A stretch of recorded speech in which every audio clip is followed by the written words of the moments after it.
Hello kids, today we will revise previous letter that we learned in previous videos.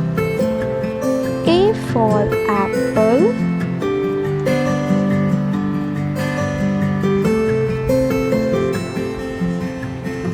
B for ball, C for cat,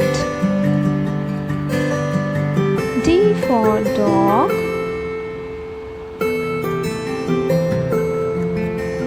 now we will learn new letter E for elephant. Now we'll learn how to write E letter. Now make a standing line like this.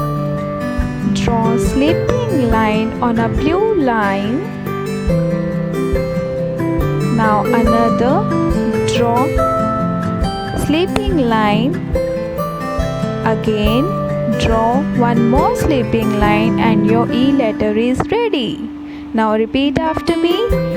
E for earth, E for eye, E for eraser, E for